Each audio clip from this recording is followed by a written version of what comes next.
کیسا ہے نور چھایا مدنی مذاکرے میں، کیسا ہے نور چھایا مدنی مذاکرے میں، کیسا ہے نور چھایا مدنی مذاکرے میں، ہر دل ہے جگمگایا مدنی مذاکرے میں، ہر دل ہے جگمگایا مدنی مذاکرے میں۔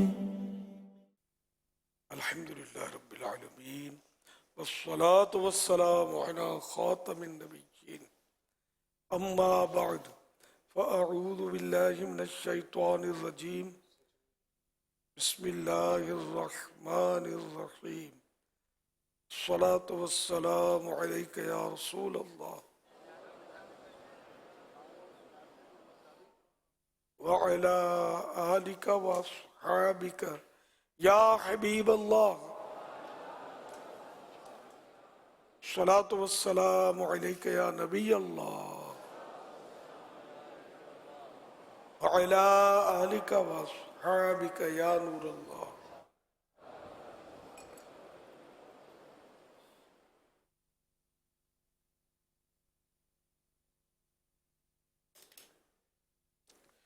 نویت سنت الاعتکاف، جب کبھی داخل مسجد ہونے کی سعادت پائیں اعتکاف کی نیت ضرور فرمائیں۔ نیت دل کے ارادوں کہتے ہیں، دل ہی میں نیت کر لیجئے کہ میں نے سنت اعتکاف کی نیت کی۔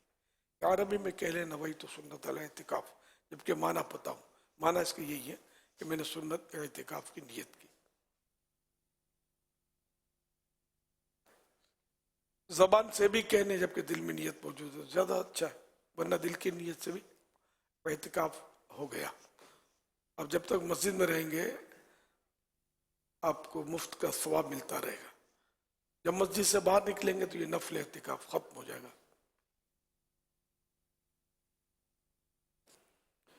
یاد رکھیے مسجد میں کھانا پینا، سونا، سحری، افطار، آب زمزم شریف پینا، دم کیا پانی پینا، نیاز کھانا وغیرہ اسی صورت میں جائز ہوتے ہیں جبکہ اعتکاف کی نیت کی تھی، نہیں کی تھی افطاری آ گئی تو اب کر لیجئے، افطار کر لیجئے۔ البتہ مناسب یہ ہے کہ ثواب کے لیے اعتکاف کی نیت کی جائے، ذکر و درود کر لیا جائے، چاہیں تو 12 بار درود پاک پڑھ لیں، اب بھلے آپ افطار کریں یا کھائے پیئیں۔ صلو علی الحبیب صلی اللہ علیہ محمد۔ فرمان فاروق اعظم رضی اللہ تعالیٰ عنہ، بے شک دعا زمین و آسمان کے درمیان ٹھہری رہتی ہے اور اس سے کوئی چیز اوپر کی طرف نہیں جاتی جب تک تم اپنے نبی اکرم صلی اللہ علیہ وسلم پر درود پاک نہ پڑھ لو۔ صلو علی الحبیب صلی اللہ علیہ محمد۔ 1444 ہجری کے 14ویں روزے کی عصر پڑھ کر عاشقان رمضان عالمی مدنی مرکز فیضان مدینہ کراچی میں جمع ہیں۔ مدنی مذاکرے کا سلسلہ ہے۔ آپ سوالات کیجئے، ہر سوال کا جواب وہ بھی بے ثواب یعنی درست دے پاؤں یہ ضروری نہیں، بن پڑا عرض کرنے کی کوشش کروں گا، بھول کرتا پائیں فوراً میری اصلاح فرمائیں مجھے، آئیں بائیں شائیں کرتا اپنے کہے پر بلا وجہ اڑتا نہیں، شکریہ کے ساتھ رجوع کرتا یعنی بھول قبول کرتا پائیں گے انشاءاللہ الکریم۔ صلو علی الحبیب صلی اللہ علیہ محمد۔ امیر علیہ سنت سے نیک اعمال کے حوالے سے سوال ہے کہ اس ڈائری میں 35 نمبر کا مدنی پھول ہے صلاۃ اللیل یا تہجد ادا کی، تو اب چونکہ میں نائٹ ڈیوٹی پر ہوں اور تراویح بھی پڑھی جاتی ہے تو کیا یہ نیک اعمال مانا جائے گا صلاۃ اللیل کے زمرے میں؟ صلاۃ اللیل میں تراویح اگرچہ شامل ہے لیکن وہ جو مدنی انعامات یا نیک اعمال اب ان کو بولتے ہیں ان میں دینے کا مقصد اور ہے، ورنہ تو عشاء کے بعد جو نماز پڑھتا ہے سنتیں تو پڑھتا ہے نا 2 رکعت، وہ بھی صلاۃ اللیل میں پھر شامل ہو جائے گی۔ پھر صلاۃ اللیل کا جو عمل ڈالا گیا پھر وہ اس کا مقصد نہیں رہے گا کہ اس کے علاوہ کوئی نفل پڑھے جائیں، تو تہجد یا کوئی اور 2 نفل پڑھ لیے تو یہ صلاۃ اللیل یعنی کہ نیک اعمال سے مراد ان صلاۃ اللیل کو لیا جائے.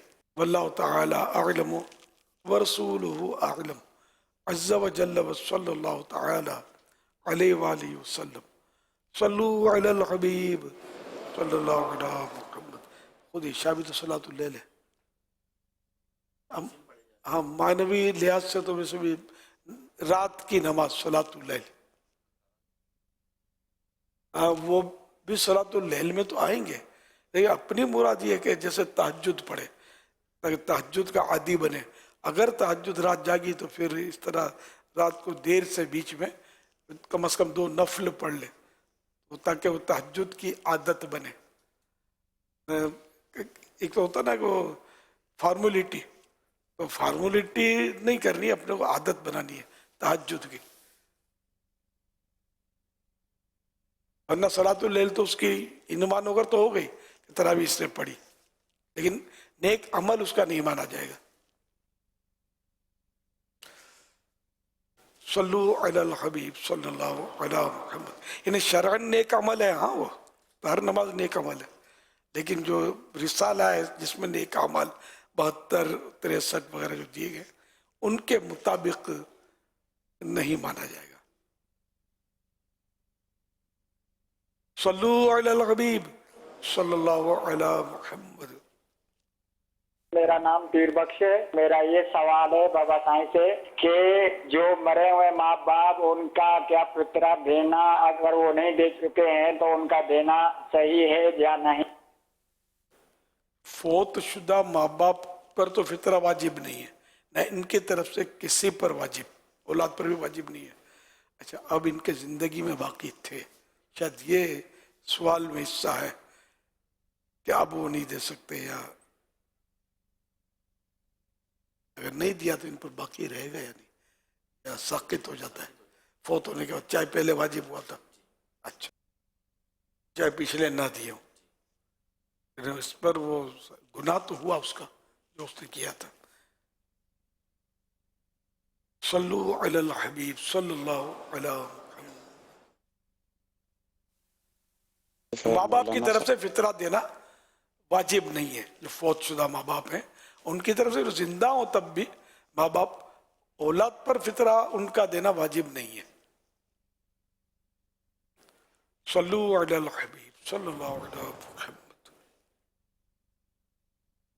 مولانا صاحب میں نے یہ پوچھنا تھا کہ جو صدقہ فطر دیتے ہیں وہ کس کو دینا چاہیے؟ میرا ایک بھائی ہے جس کا اپنا ذاتی گھر ہے، 18-20 ہزار روپے کی وہ جاب کرتا ہے، 2-3 تولہ اس کے پاس سونا ہے، تو کیا میں اس کو صدقہ فطر دے سکتا ہوں؟ 2-3 تولہ سونا ہے نا، وہ تو نصاب کی اس کی رقم بن جائے گی نا، اس کو نہیں دے سکتے. جیسا آپ نے بتایا صدقہ فطر، زکوٰۃ بھی نہیں دے سکتے. صدقہ فطر اسی کو دے سکتے جس کو زکوٰۃ دینا جائز ہے. میرا امیر اہل سنت کی بارگاہ میں سوال یہ ہے کہ کیا کوئی شخص اس نیت کے ساتھ زکوٰۃ دے سکتا ہے کہ اگر میرے ذمے کوئی زکوٰۃ باقی ہو تو وہ ادا ہو جائے؟ برائے کرم رہنمائی فرما دیں، جزاک اللہ خیرا. وہی آپ کو اچھی بات ہے. اگر زکوٰۃ نہیں تھی تو صدقہ نفل ہو جائے گا، خیرات ہو جائے گی، ثواب کا کام ہے. یہ خوف خدا والوں کا کام ہے، ڈرتا رہے گا اور دے دو اور دے دو، کہیں میرے پاس ذمے نہ رہ جائے، زیادہ جائے تو اللہ کی راہ میں گیا. صلو علی الحبیب صلی اللہ علی محمد. میرا نام محمد سویم رضا تاری ہے. میرا پنڈی چکلالہ اسکیم 3 سے عرض کر رہا ہوں. پیارے امیر اہل سنت، میرا آپ کی بارگاہ میں یہ سوال ہے، اگر امام صاحب نماز میں قرات کرتے وقت رونے لگ جائیں یا مقتدی کو رونا آ جائے قرات سننے کی وجہ سے، تو کیا اس کی نماز میں کوئی فرق تو نہیں پڑے گا؟ آپ اس کے بارے میں کچھ مدنی پھول ارشاد فرما دیجئے. فرق پڑے گا نماز میں، اور بہتری آ گئی نا، خشوع اور خضوع. فاروق اعظم رضی اللہ عنہ اتنا روتے تھے کہ پیچھے آواز جاتی تھی ان کی. پیارے آقا صلی اللہ علیہ وسلم جب خوف خدا سے روتے تھے تو سینے مبارک سے ایسی آواز آتی تھی جیسے ہنڈیا کھول رہی ہے، پک رہی ہے ہنڈیا. اب نماز میں سرکار صلی اللہ علیہ وسلم کے رونے کی آواز کا یا ویسے ہی خوف خدا سے رونے کی آواز نماز میں اس طرح روتے تھے. تو نماز میں رونا اچھا ہے.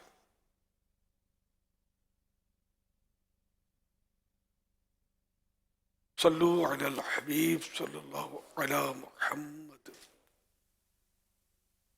امیر اہل سنت کی بارگاہ میں عرض ہے کہ خفیہ تدبیر کسے کہتے ہیں؟ اس کے بارے میں تو رہنمائی ارشاد فرما دیں. جزاک اللہ خیرہ. اللہ پاک کی خفیہ تدبیر یعنی اللہ پاک کا چھپا فیصلہ، یعنی اللہ پاک نے ہمارے بارے میں کیا طے کیا ہے، کیا فیصلہ کیا ہے، ہمارے ساتھ کیا کرنے والا ہے، ہمیں پتہ نہیں ہے. یہ خفیہ تدبیر. خفیہ مانے پوشیدہ، چھپی ہوئی. اللہ تعالی اعلم ورسولہ اعلم عز وجل وصلی اللہ تعالی علیہ وآلہ وسلم. صلو علی الحبیب صلی اللہ علی محمد. سیدی مرشدی کی بارگاہ میں میرا سوال یہ ہے کہ بعض لوگ کہتے ہیں کہ کندھے پر ہاتھ رکھنے سے فرشتوں کو تکلیف ہوتی ہے، اس بارے میں رہنمائی فرما دیں اور مغفرت کی دعا سے نواز دیجیے. یغفر اللہ لنا ولکم بغیر حساب. ہم بھی بچپن میں یہی سمجھتے تھے، سنتے تھے آپ بچوں میں، ایسا کچھ نہیں ہے. واللہ تعالی اعلم ورسولہ اعلم عز وجل وصلی اللہ تعالی علیہ وآلہ وسلم. صلو علی الحبیب صلی اللہ علی محمد. جو بندہ معذور ہو کیا وہ ویل چیئر کے ساتھ مسجد میں جا سکتے ہیں؟ ویل چیئر کے پہیے اگر گرد مٹی وغیرہ لگی ہوئی ہے تو وہ صاف ہونے چاہیے، ورنہ پھر بے ادبی ہوگی مسجد کی. آپ نے آپ تو رائج بھی نہیں ہے کہ آئین مسجد میں لے جائیں. مسجد میں لائیں گے تو لوگ بھی تعجب کریں گے کہ یہ پتہ نہیں گٹروں کے پانی سے گزرا ہوگا، کہاں سے گزرا ہوگا. پہیا تنفیر کی بھی صورت بن سکتی ہے، لوگ برا منا سکتے ہیں. واللہ تعالی اعلم ورسولہ اعلم عز وجل وصلی اللہ تعالی علیہ وآلہ وسلم. میرا نام غلام محمودین ہے اور میرا میرا سنت کی بارگاہ میں یہ سوال ہے کہ اگر ہم عشاء کی اذان کے بعد سو جائیں تو اٹھ کر عشاء کی نماز پڑھیں تو کیا ہماری عشاء کی نماز قضا ہوگی؟ سوال کیا ہو؟ اصل میں ایک غلط فہمی یوں ہے کہ اگر عشاء کے وقت میں سو گئے تو یعنی پڑھی نہیں عشاء کی نماز، اب اٹھے تو عشاء کی نماز یہ قضا ہوگی یا ادا ہی ہوگی؟ یہ اگر عشاء کی نماز صبح صادق سے پہلے، سحری کا وقت ختم ہونے سے پہلے اٹھ گئے، رات ہی میں اٹھ گئے تو عشاء قضا نہیں ہوئی، وقت ہے اس کا. سونا نہیں چاہیے. جو جن پر جماعت واجب ہے وہ مغرب کے بعد نہ سویا کریں، بلکہ بعد جماعت نماز پڑھ کے پھر سوئیں.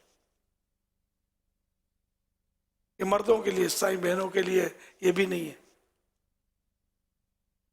واللہ تعالی اعلم ورسولہ اعلم عز وجل وصلی اللہ تعالی علیہ وآلہ وسلم. صلو علی الحبیب صلی اللہ علی محمد.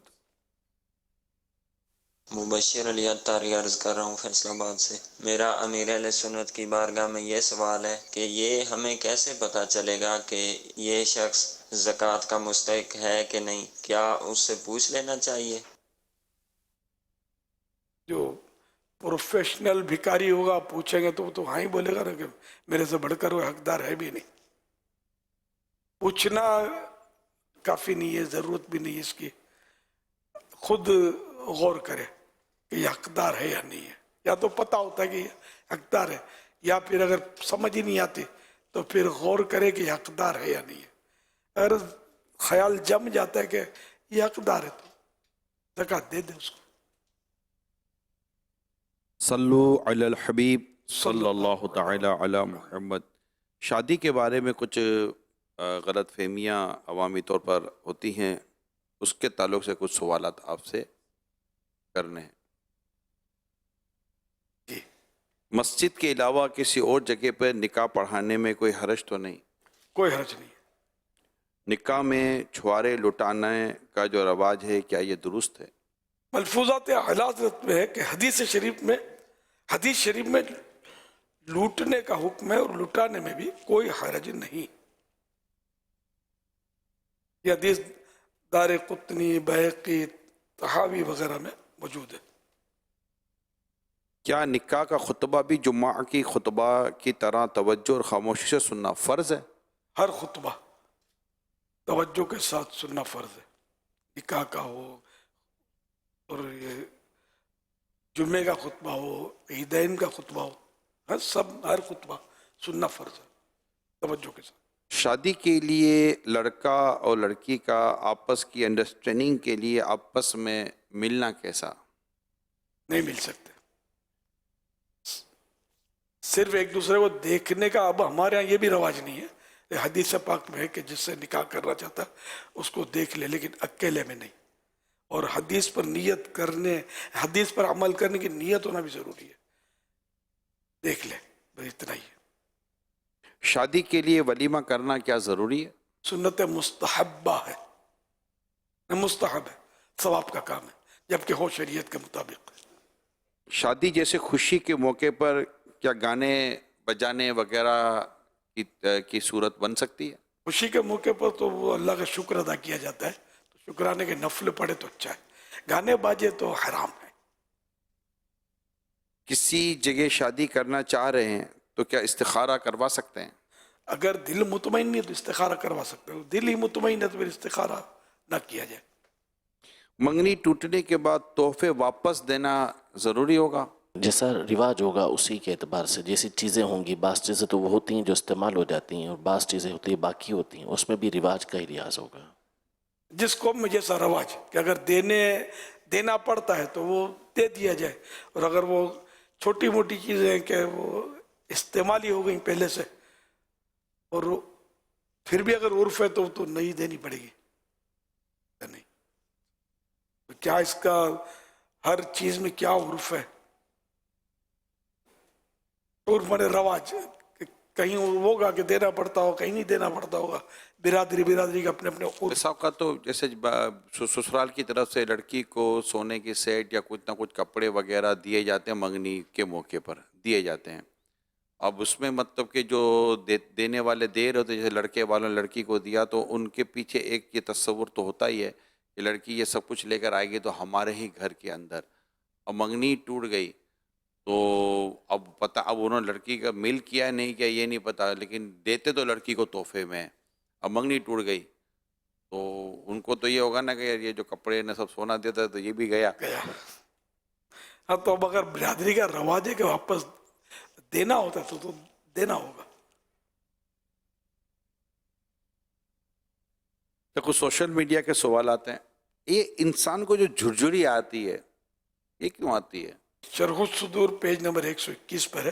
حضرت زید بن اسلم رحمۃ اللہ علیہ فرماتے ہیں، حضرت عزرائیل یعنی ملک الموت علیہ السلام ہر روز 5 دفعہ گھروں میں غور سے دیکھتے ہیں اور روزانہ ہر آدمی کے چہرے کو بھی دیکھتے ہیں، اسی وجہ سے انسان کو جھرجھری آتی ہے۔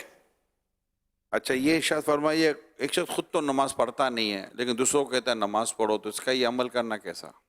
جائز۔ حضور موت قریب آنے کی کوئی علامات ہیں؟ موت کے قاصد حضرت سیدنا ملک الموت علیہ السلام ایک بار جب آئے تو حضرت سیدنا یعقوب علیہ نبینا علیہ السلام نے استفسار کیا، انہیں پوچھا آپ ملاقات کے لیے تشریف لائے ہیں یا میری روح قبض کرنے کے لیے؟ کہا ملاقات کے لیے۔ فرمایا مجھے وفات دینے سے قبل میرے پاس اپنے قاصد یعنی پیغام دینے والے میسنجر بھیج دینا۔ ملک الموت علیہ السلام نے کہا میں آپ کی طرف 2 یا 3 قاصد انہیں میسنجر بھیج دوں گا۔ چنانچہ جب روح قبض کرنے کے لیے ملک الموت علیہ السلام آئے تو آپ علیہ السلام نے ارشاد فرمایا آپ نے میری وفات سے قبل قاصد بھیجنے تھے، وہ کیا ہوئے؟ حضرت سیدنا ملک الموت علیہ السلام نے کہا سیاہ یعنی کالے بالوں کے بعد سفید بال، جسمانی طاقت کے بعد کمزوری، اور سیدھی کمر کے بعد کمر کا جھکاؤ۔ اے یعقوب موت سے پہلے انسان کی طرف میرے قاصد ہی تو ہیں، یہ بھی موت کے قاصد ہیں. کمر کا جھکاؤ, طاقت کے بعد کمزوری, اور کالے بالوں کے بعد سفید بال. جیسے ایک بادشاہ کا قصہ ہے کہ اس نے ایک تابوت گھر میں رکھا تھا, موت کو یاد کرتا تھا اس سے. پھر ایک بار اس نے آئینے میں دیکھا تو صبح تو ایک سفید بال تھا. اس نے کہا تابوت ہٹا لو, میرے پاس موت کا میسنجر آ گیا کہ میں یہ سفید بال دیکھ کر موت کو یاد کر لیا کروں گا. پھر یہ کہ اعضاء میں تغیر آنا, تبدیلیاں آنا, شنوائی کمزور, آنکھیں کمزور, بدن میں کمزوریاں. جیسے عام طور پہ بوڑھا آدمی کمزور ہوتا ہے, تو اس کے لیے یہ موت کے ایک سے ایک مطلب میسنجر اس پر آ رہے ہیں. اب بھی سنبھل جائے, اب بھی سنبھل جائے, اب بھی سنبھل جائے. بڑھاپے سے چونکا نہ چہتا نہ سنبھلا ذرا بھی, نہ بڑھاپے سے چوتا نہ چہتا نہ سنبھلا ذرا بھی. تیری غفلتوں کی ہے انتہا بھی.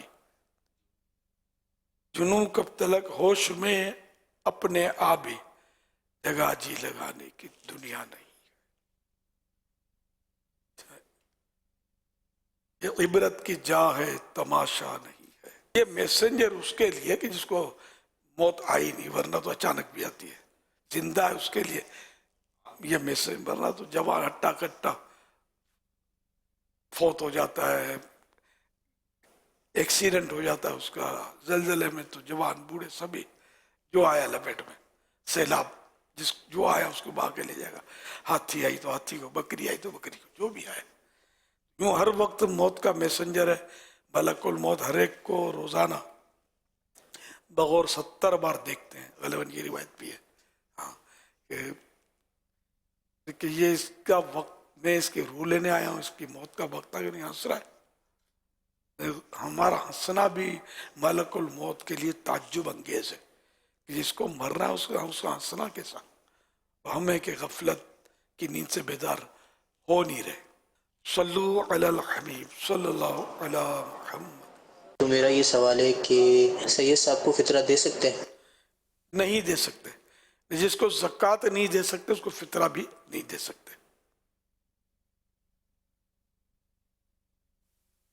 کہتے ہیں کہ سفر کے دوران روزہ چھوڑنے کی اجازت ہے, تو اگر سفر سہولت میسر ہو, سفر کے دوران کھانے پینے کی بھی سہولت ہو اور ویسے بھی سہولت ہو, اس صورت میں روزہ چھوڑنا ضروری ہوگا یا روزہ رکھ سکتے ہیں؟ روزہ سفر میں اگر رکھ سکتا ہے تو بہتر یہی ہے کہ روزہ رکھ لے. اگر اجازت ہے کہ نہ رکھے تو بعد میں یہ قضا کر لے, معاف نہیں ہے. سہولت نہ سہولت کا مسئلہ نہیں ہے. سہولت والے سفر میں بھی روزہ اس کو چھوڑ دینے کی اجازت ہے کہ بعد میں رکھ لے. شرعی مسافر ہو, جس کو شریعت مسافر قرار دے.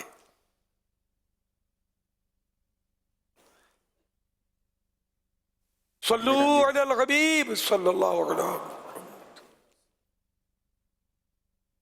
میرا امیر اہل سنت کے بارے میں سوال ہے جیسے کہ تراویح کی 20 رکعت ہوتی ہے, جیسے کہ اب 20 رکعت نماز مکمل پڑھنا ضروری ہے یا پھر لوگ جیسے کہ 6 پڑھ کے اٹھ جاتے ہیں, 4 پڑھ کے اٹھ جاتے ہیں, 2 پڑھ کے اٹھ جاتے ہیں یا پھر 10 پڑھ کے اٹھ جاتے ہیں؟ جواب ارشاد فرما دیجیے. 20 رکعت سنت ہے, سنت موقدہ, کم سے سنت ادا نہیں ہوگی. واللہ تعالی اعلم ورسولہ اعلم عز و جل وصلی اللہ تعالی علیہ وآلہ وسلم.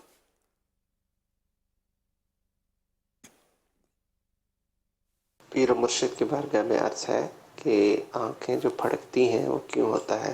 میری اکثر لیفٹ آنکھ جو ہے وہ پھڑکتی رہتی ہے, تو بات سننے میں آیا ہے کہ کوئی بدشگونی ہوتی ہے یا کیا معاملہ ہوتا ہے, اس کے بارے میں ارشاد فرما دیں. اسلام میں بدشگونی تو نہیں ہے. بائیں آنکھ پھڑکنے سے شاید نقصان ہو جاتا ہے یا اس طرح کا کوئی شگون ہے, تو ایسا کچھ نہیں ہے. بائیں آنکھ مانے لیفٹ آئی, بدشگونی جائز بھی نہیں ہے, گناہ ہے. بعض مساجد میں صفیں جو ہیں وہ دروازے, پلر یا دیوار کے اتنے قریب ہوتی ہیں کہ اس میں سیدھا کھڑا ہونا مشکل ہوتا ہے, تھوڑا آگے پیچھے ہو رہے ہوتے ہیں, اور رکوع میں جائیں تو پھر بالکل ہی ٹکر دیوار سے لگتی ہے, اس صورت میں آگے نکل جاتے ہیں, تو پھر کیا کریں؟ ہاں یہ صف تو غلط, اس میں مسجد پوری بھر گئی, کہیں بھی جگہ نہیں ہے, اب تو مجبوری کی صورت میں یہاں بنے گی صف، اس کے علاوہ صف بننی ہی نہیں چاہیے یہاں. لیکن مسجدوں میں اچھا یہاں بھی صحیح ہے جی. پلر کے درمیان صف بنانے کی بات نہیں ہو رہی ہے، آگے بنا رہے ہیں. یہ ہو رہی ہے پلر کے آگے. اب پلر سے مطلب ہمارے یہاں ایسا، ہمارے یہاں تو لال لکیر اسی لیے بنائی ہے کہ وہ صف کی نشاندہی ہو جائے کہ پلر سے بچ کے کھڑا ہونا ہے. لیکن ایسا ہوتا ہے مسجدوں میں، احتیاط نہیں ہوتی تو وہ. اصل میں ایک تو ستونوں کے درمیان صف بنانا ہے، وہ یہ پوچھ رہے ہیں کہ اصل میں آگے بنائی ہے، ستونوں کے درمیان نہیں بنائی. لیکن ہوتا یہ ہے کہ جیسے یہ ستون ہے نا، تو اب اس کے ساتھ بندہ کھڑا ہوا ہے چپک کے بالکل، اب وہ رکوع میں جائے گا تو پھر اس کو آگے ہونا پڑتا ہے. تو اس طرح کھڑے ہونے کے حوالے سے یا ٹکر ہو جاتی ہے. ہاں تو یہ تو وہی غلط ہے نا، جب آگے ہو جائے گا تو صف تو ٹیڑھی ہو گئی. تو ایسی جگہ صف نہ بنائی جائے، اس احتیاط سے اس صفوں کی ترتیب ہو کہ پلر اس میں مطلب تکلیف نہ پہنچائے اور صف کی رکاوٹ نہ بنے. اور دو پلروں کے بیچ میں بھی صفیں بناتے ہیں، یہ بھی منع ہے، یہ بھی جائز نہیں ہے. صورت جواز کی یہ ہے کہ یا تو مسجد میں جگہ نہیں ہے، فل ہو گئی مسجد تو اب بن سکتی ہے، یا پھر جگہ تو ہے لیکن جس جگہ کھلی جگہ ہے، بارش زور کی ہو رہی ہے، سخت دھوپ ہے کہ کھڑا ہونا اس میں تکلیف دہ ہے، تو ایسی صورت میں پلروں کے درمیان جب ضرورت ہو تو بنائی جا سکتی ہے صف.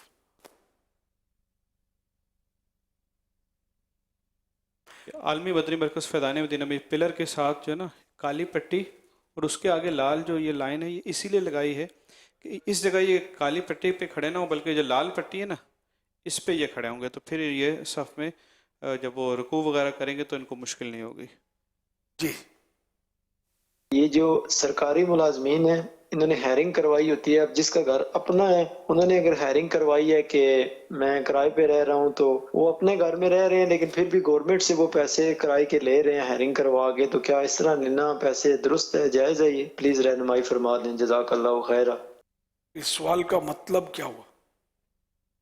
مثال کے طور پر یہ گورنمنٹ کا ملازم ہے اور اس کا اپنا گھر ہے، لیکن اس نے گورنمنٹ میں یہ شو کیا ہوا ہے کہ میرے پاس گھر نہیں ہے، تو اب اس کے جو ہے نا اس کو رینٹ کرایہ مل رہا ہے، یہ اپنے گھر میں رہ رہا ہے لیکن ادھر سے گورنمنٹ سے کرایہ بھی لے رہا ہے.